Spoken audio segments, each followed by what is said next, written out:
All right, welcome everybody to tool assisted speedruns. We got to go fast, and that's what this code is all about.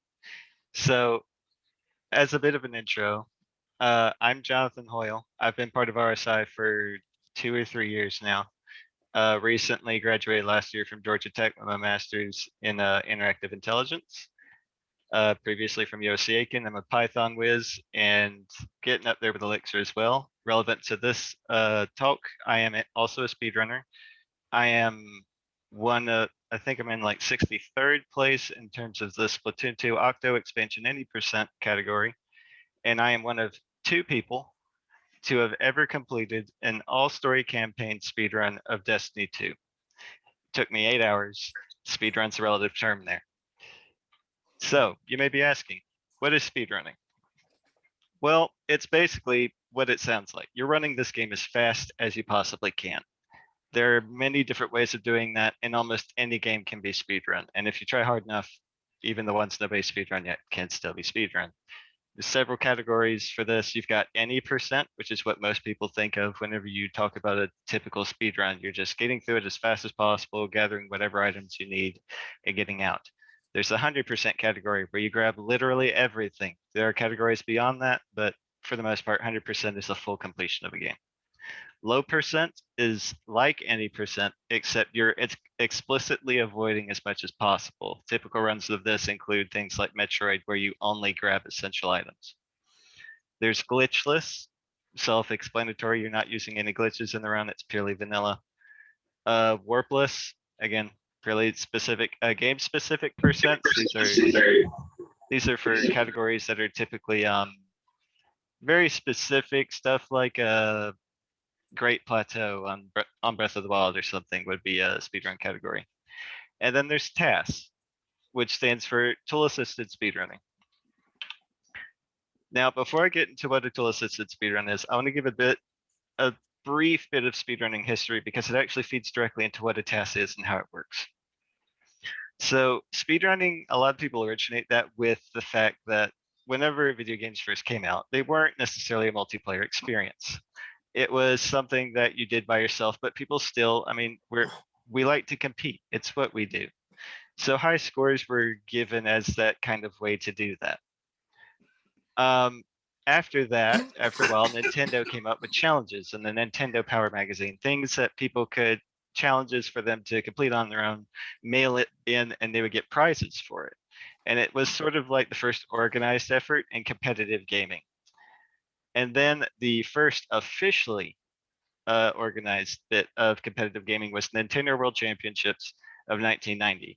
This was a special event that Nintendo put on where the cartridges are actually, for this tournament, are some of the most highly prized cartridges in all of gaming today because only 3 were made and only 2 exist.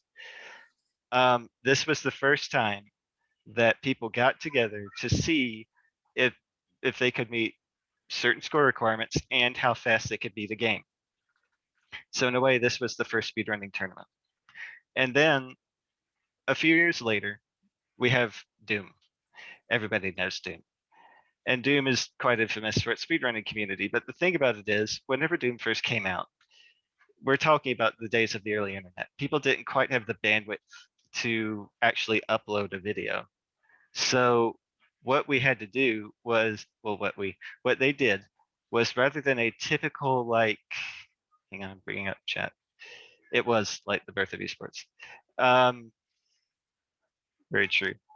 So with Doom, rather than uploading an entire video file, which would have taken a while, it takes up a lot of space, it takes up a lot of bandwidth. So the developers came up with an alternate solution.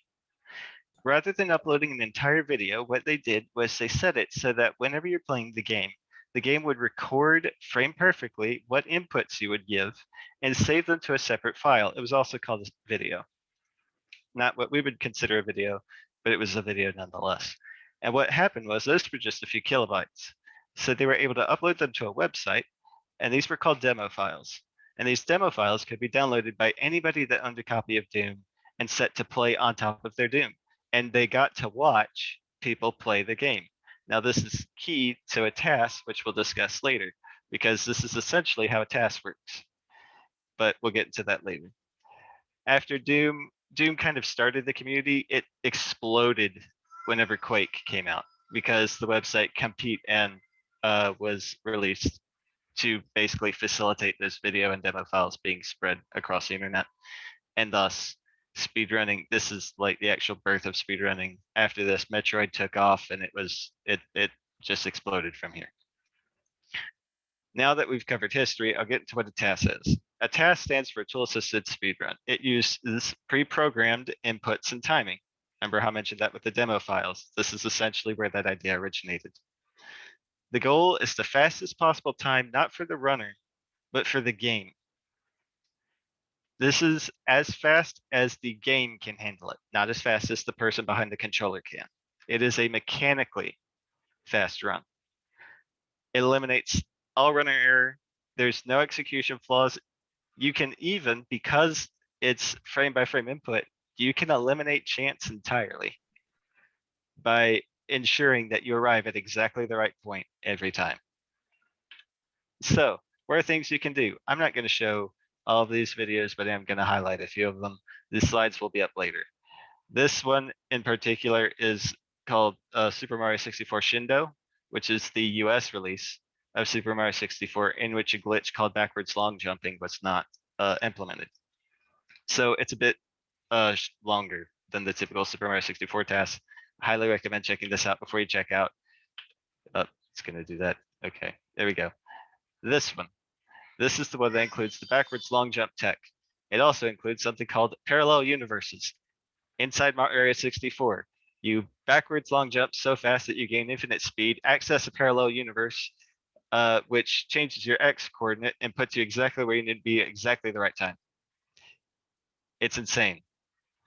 I highly recommend watching this, but again, we're not go watch this one. There's a few. This one we are going to watch. This is one by Tasser called Master June. If you watch Games Done Quick, you've probably heard of this guy. He has done a whole bunch of stuff with the community, but he found out that in Super Mario World, with a specific set of inputs, you can do something very interesting with the in-game memory. And I'll just let it speak for itself.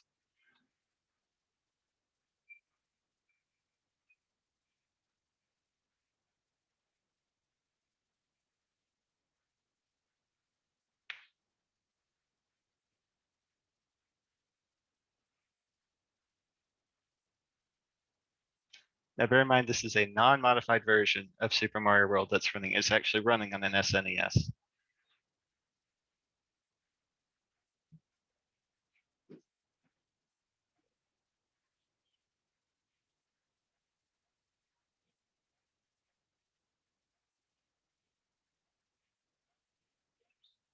And that's time.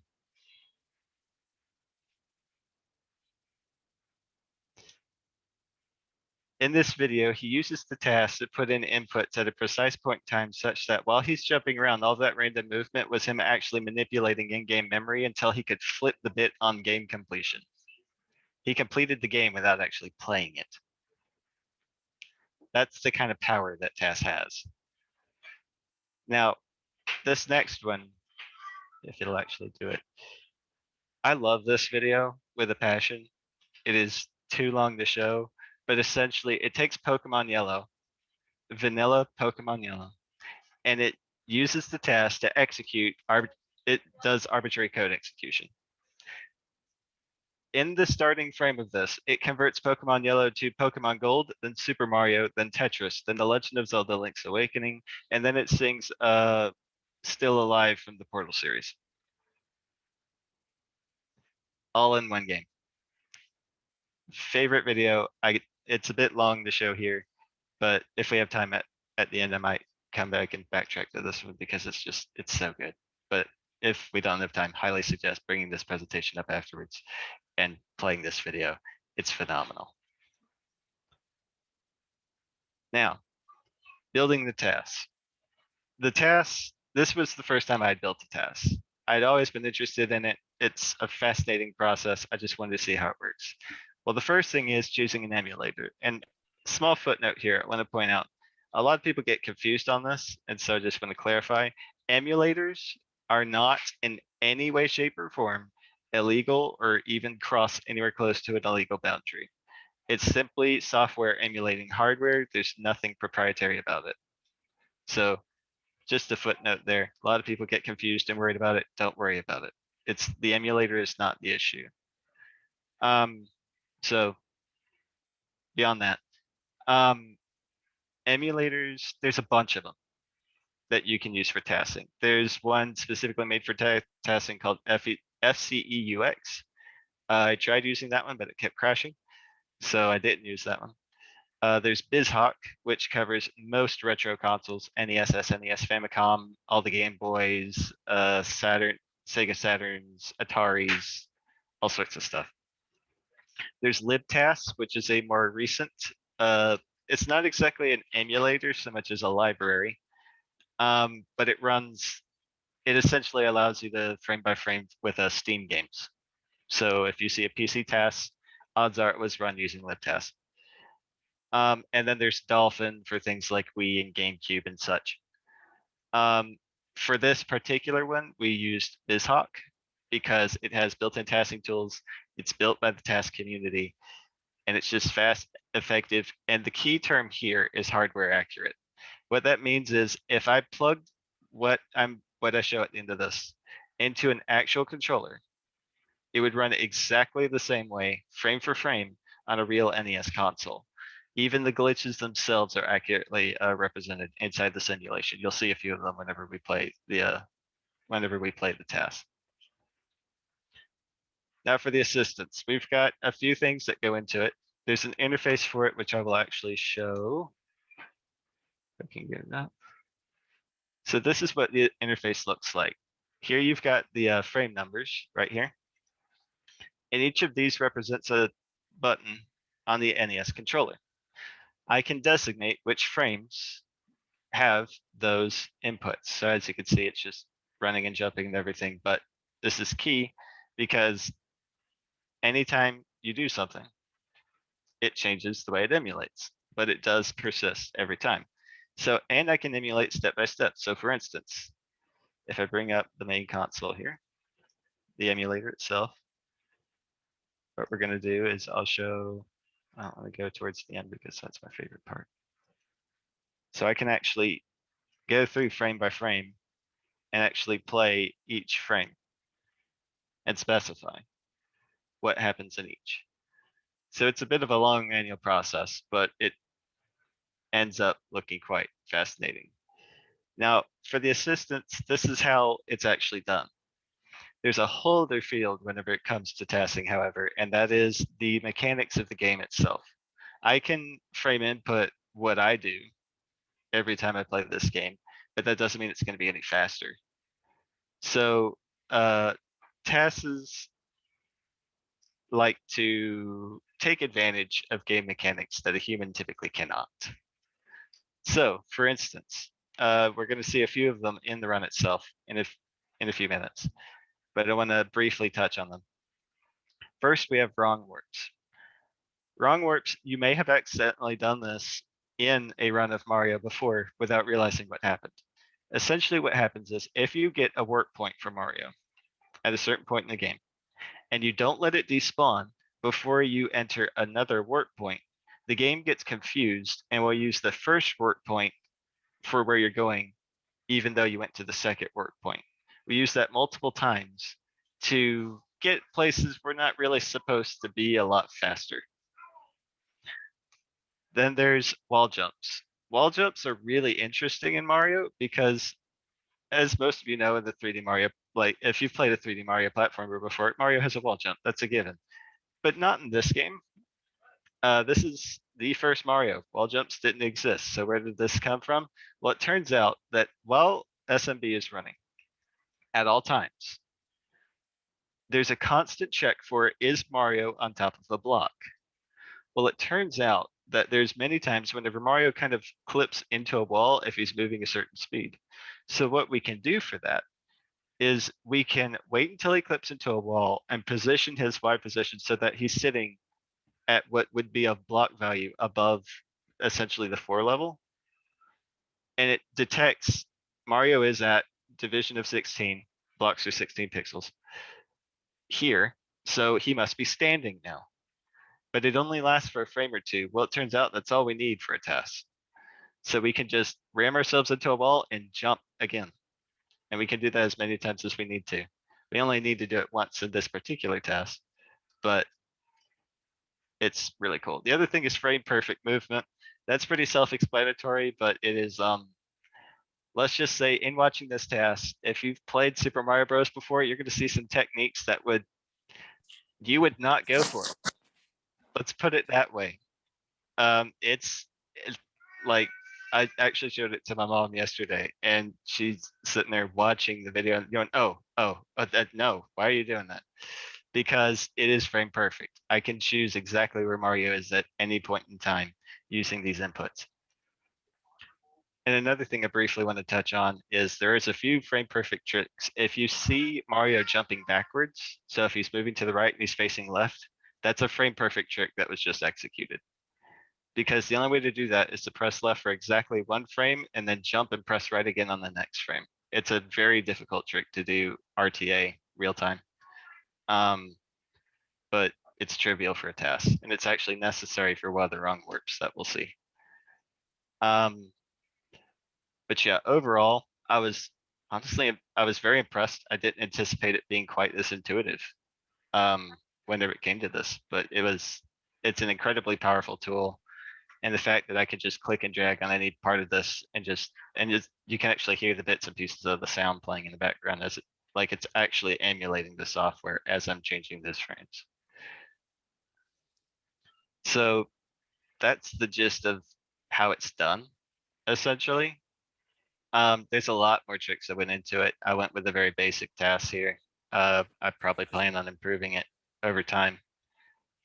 But for the purpose of this presentation, I'll say it wouldn't be quite the perfect TAS. I wanted to show some of the bits and quirks of it.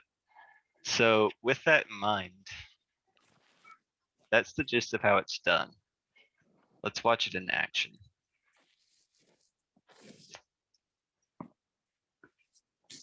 So the entire time this is running, you will see the inputs over here. You can actually watch what basically if I was holding a controller, what buttons I would be pressing. And if you watch a TASBot stream on GDQ or something, TASBot's a little Rob statue that they have, and he's holding a controller, and they visualize his inputs for you. This is just a more manual version of that visualization. So without further ado, here's a very rudimentary version of the Super Mario Brothers TAS, authored by yours truly. This is real time.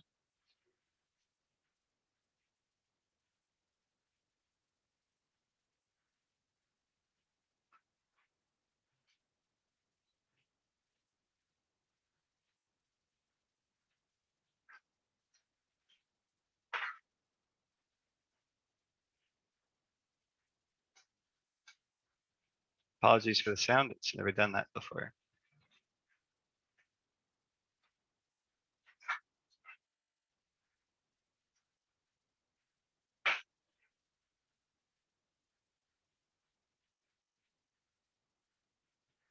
There are very good tools.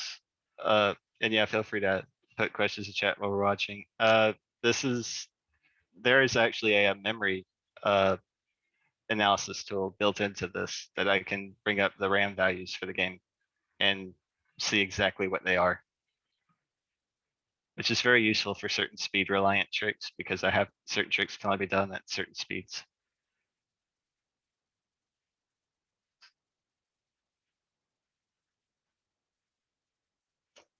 And in case you're wondering, yes, Mario is going basically inside those piranha plants with every jump. Their hitboxes are perfectly aligned.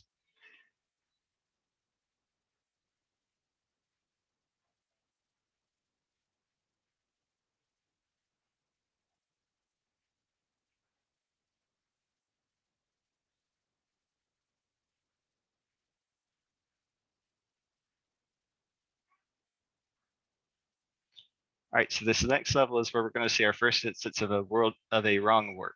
We're going to hit a vine that's going to create a warp point, and we're going to go into a pipe, which if you went in normally would lead you somewhere else. And it's not going to look like it's going to make a lot of sense whenever he does it, but he's going to show up instead of underground. He's all of a sudden, well, I'll just also backwards jump now. And now he's on top.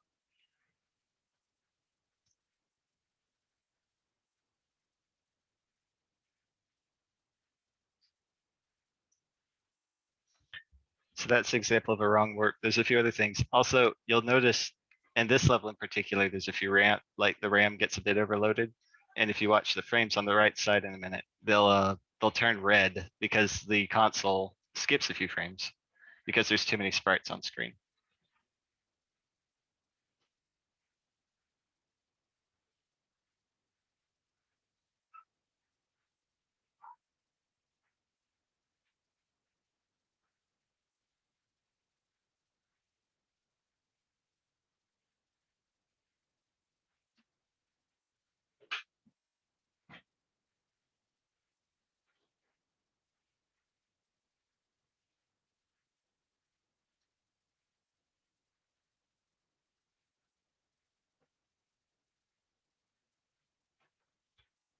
For the most part here, this is a lot of just, this one was actually one of the harder ones to task because some of the timings were a bit odd between jumps and layouts. It gives you an appreciation for level design on this kind of stuff too, whenever you're doing these tasks.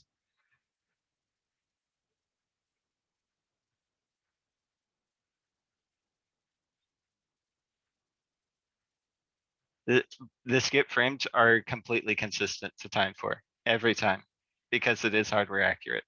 So every time, like if the console would skip, so does this.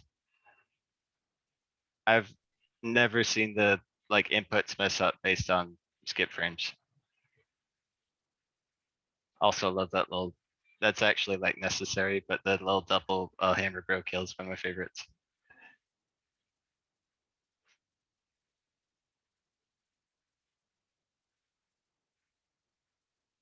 Right, and I will say this last level's my favorite because of all the little things. You're not gonna see a lot of the level because we're gonna do a few interesting tricks.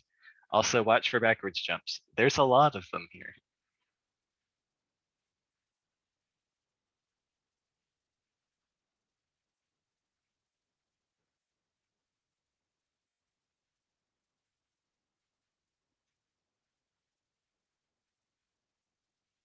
Also, here's our wall jump right now.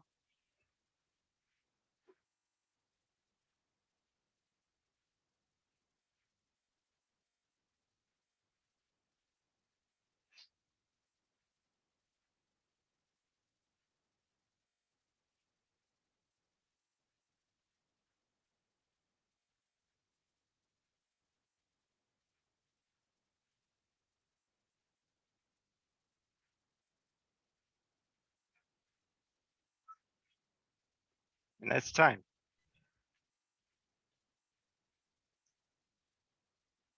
So that's an example of a task of Super Mario Bros. For NES. The final time on that, I timed it yesterday, is 5 minutes and 16.7 seconds. That is approximately, for this particular category, about 30 seconds off world record. Um, Granted, with improvement, I could very well get the task up to world record. The cool thing about the world record currently is that it's considered the actual fastest possible time, not a matter of like there could be improvements. Like there's literally nothing else that can be done. It's the fastest possible time for the game without extensive research. And believe me, there's a lot of research into this. Um, but yeah, that's what it looks like at the end. Outside of just like, and I've only shown like two. That this is one of the more straightforward, I'd say, tasks. Um, but yeah, there were. I mean, I did definitely learn a few things here. It's a lot easier to do than I thought. Definitely more difficult to master than I anticipated. I thought it would be a bit more of a flat learning curve. It's not. Um, just trying to, I actually tried to do one of the tricks where you can basically phase through a pipe, and I'll show you what the world record looks like here in a minute.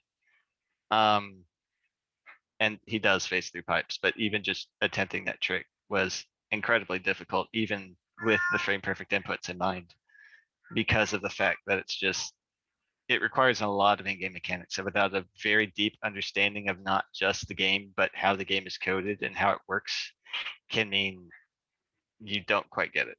But yeah, the initial version, which was before this, I added that wall jump in before uh before this presentation. It was about 5 minutes, 17 seconds, completed about 3 hours. And the fine tuning before it took about another hour. So it's a lot of time to put into it, but it does look good once you're done with it. And then of course there is the fastest time. Now there are faster times. There's a 4 minute 21 second, which involves a different glitch. There's one that's like 27 seconds. That's a series of memory corruption glitches similar to Super Mario World. But in terms of like the task that I just wrote, this is what it looks like normally.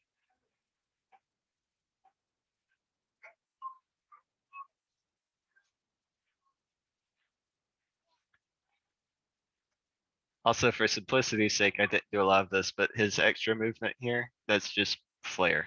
Essentially, it's not necessary for the task, but whenever you're doing all this manual work, it helps. It just makes things more interesting. But yeah, you're gonna see a lot of glitches and stuff. He tends to like to go through the wall. He doesn't like to hang on to the flagpole. He doesn't even bring the flag down. Um, in a minute here, he's just gonna go straight through the pipe at the end of this level.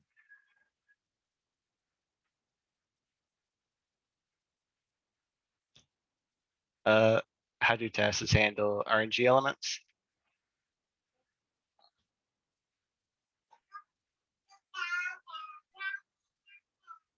That's correct, Isaac. Essentially, you're manipulating the RNG via in-game inputs.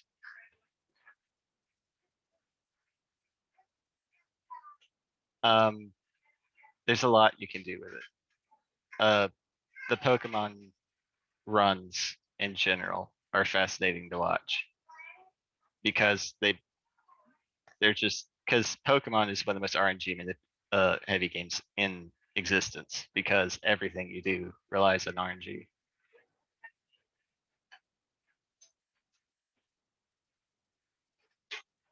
So being able to just say, I'm gonna get this Pokemon now is of it's a lot more convenient in every way, shape, and form. If you decide to go a vanilla route.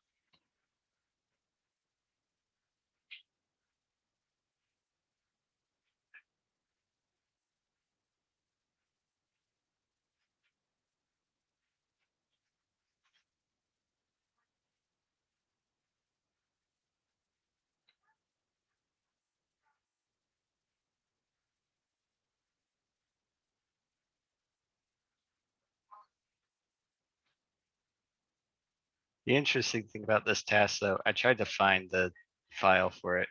Um, and couldn't, but it would look very much like the one you saw running on the side of mine earlier. It's same matter of inputs. It's just a matter of when their timing is and all the extra like style inputs essentially.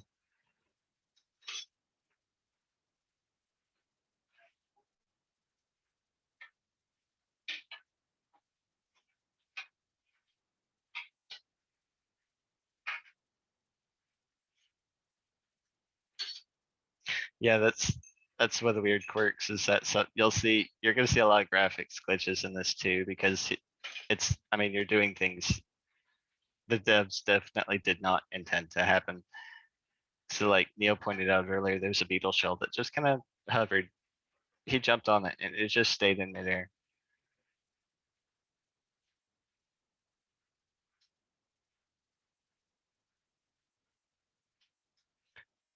But yeah, the cool thing is, in order for these to be considered legitimate by the testing community, they have to actually be able to run on an NES. That's why hardware accurate is so important to the emulator and everything, is because it's it's necessary.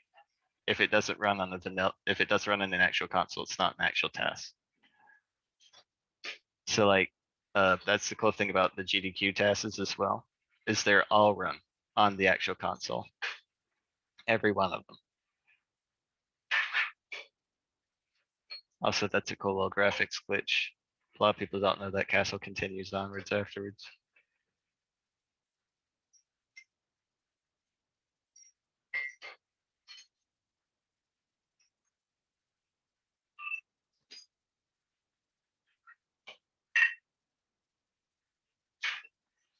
Also, we're about to enter the water section. I want you to watch Mario Sprite carefully here.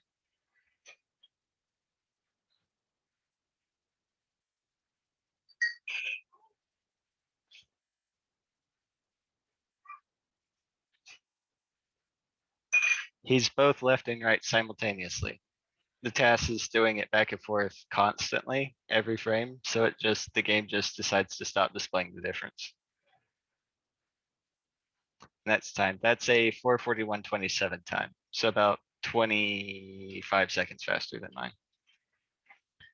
But that's the cool thing is that on my first attempt, I got within 26 seconds of the world record, which is insane. But that's what the cool things that TASs can do is there is actually there is a specific oh gosh, we talked about him earlier.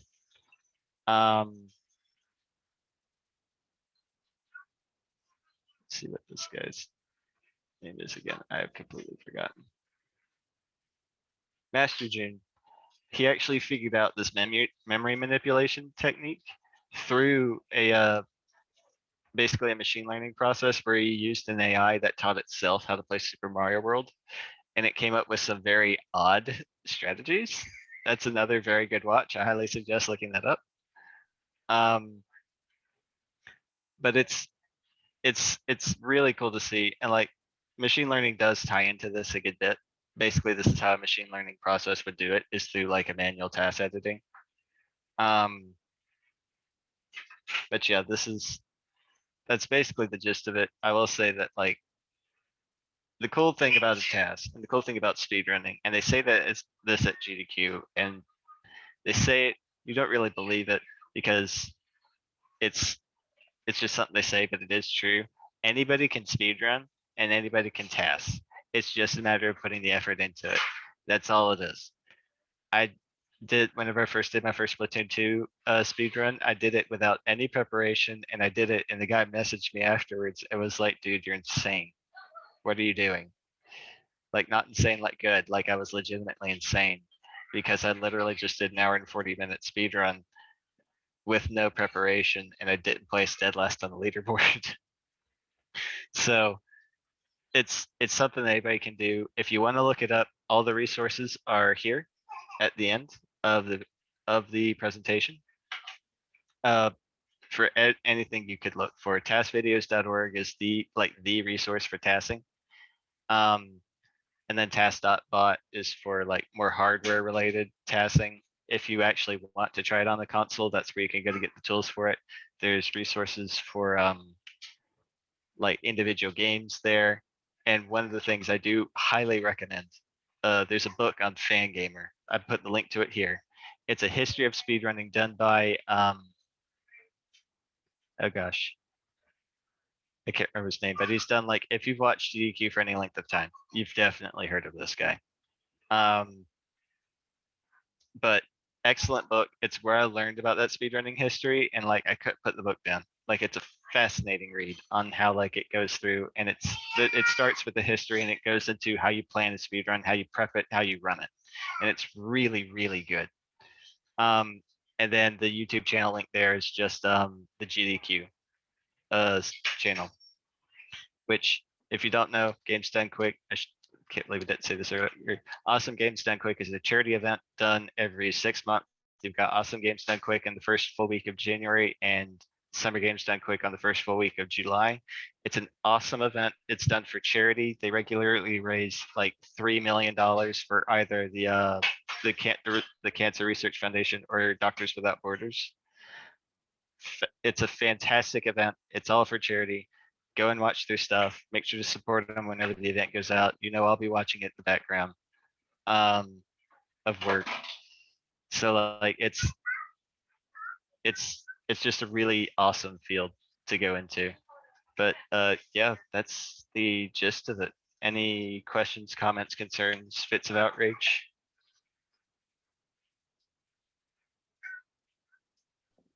Hey, Jonathan. Great. Sorry. Go ahead, David. First, great presentation, Jonathan. It's very interesting. What was the point of the Mario backwards jumping? Is it like changing his hitboxes or something? So that actually does change his hitbox. Mario's hitbox is actually calculated from the front of his sprite. So Okay. if you do a backwards jump, it does two things. One, it manipulates his hitbox a tiny bit. It's not much, but it can do something for you. And the other thing it does is it kind of messes with the in-game memory a little bit. That's one of the reasons that warp in the last level to the water level worked, was because there were 5 backwards jumps before that. I actually did it the first time I was running through it. I did it without the backwards jumps, and it sent me to the right pipe every time, and I couldn't figure out why. And then I noticed in like the task I was using as like a review, like a guide, I noticed that he was doing backwards jumps, and I counted them out because he did an extra one. I was like, why did he do an extra one? And I looked it up. It turns out it does something with the in-game memory every time you do a backwards jump. So I did the 5 backwards jumps, and sure enough, it immediately sent me to the right place. Huh. So there's That's a crazy. practical method for it. Yeah, like there's so many cool things. It gives you a real appreciation for like how efficiently, like the original coders for NES games had to be, because they didn't have the memory that we have today. They didn't have IDEs. They had to come up with these solutions, and like seeing it go into place and like being able to like exploit that a little bit. But the fact that it's so well hidden, that it's remained hidden for this long, is incredibly fascinating. Wow. So that's part of my question. Great presentation, by the way. Very fascinating.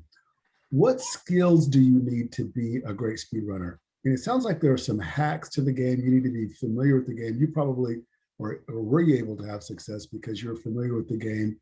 And what level of understanding around technology is necessary to do it this quickly? That's an excellent question. So here's a fun fact. Before this, I had never actually fully beaten Super Mario Bros. This was my first full completion. Interesting. So you don't need, for tassing, you don't necessarily need a lot of in-game knowledge. And granted, my task is a very rudimentary. I had to look up a lot of information to get to where I am. But it kind of ties into one of the first pieces of advice that if you want to start speedrunning, if you want to start tassing, one of the first things that anybody will tell you is you choose a game you love, Mm. because you will be playing it a lot. And if you don't love it, you will grow sick of it, because some people have this misconception that if you're speedrunning it, you're playing it fast, so you're not playing it as long as everybody else. That is horrendously inaccurate. I have played more Splatoon 2 than a lot of other games because of how much time goes into practicing, but that's why they tell you to love it, because once you love it, you know the systems and you want to learn more about the systems to be better at the game. And so that it kind of ties into that. But in terms of what you need, not much. It's mainly just the determination to go through with it. And like I said, like I did this whole task in, I want to say 4 or 5 hours.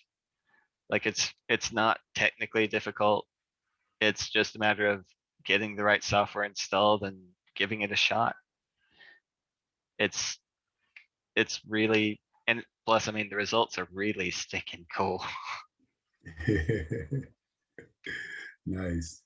Thanks for that, Jonathan. Mhm. Anything else from anybody? Yes, that's another thing. Excellent point, Isaac. If you're worried about toxicity, because naturally that is it's a common concern in the gaming community. The speedrunning community is one of the single most friendly communities I have ever found. And I do mean that. Like I head up a I'm one of the heads of the gaming community myself.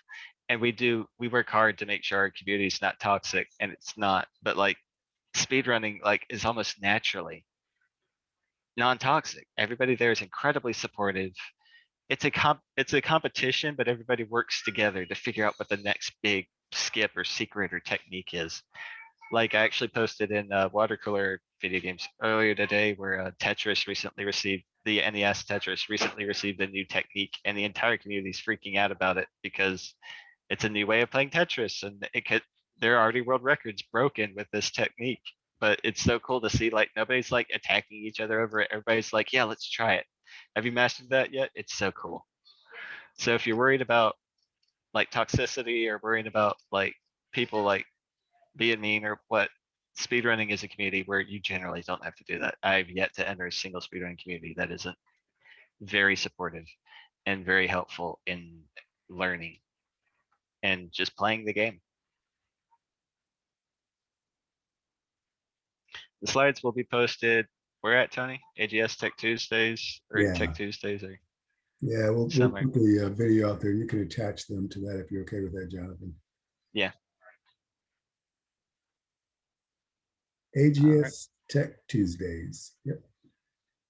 Right. I'll post them there and I'll post them in general too, just to be safe. Perfect. All right. If there's nothing else, thank y'all for coming. I greatly enjoyed presenting it. I hope y'all did too. Yeah. I did. Um, Thanks, John. Again, seriously, check out the videos in these slides, especially the Pokemon one. It's one of my favorites. Awesome. Thanks. Yeah. This was good, Jonathan. Thanks for sharing your passion and your insights and wisdom. Thanks everybody for joining. Fantastic job, Jonathan. Yep. Thank you, everybody. I appreciate it. Thank you. Thanks, everybody. Thanks, Jonathan. Thank you.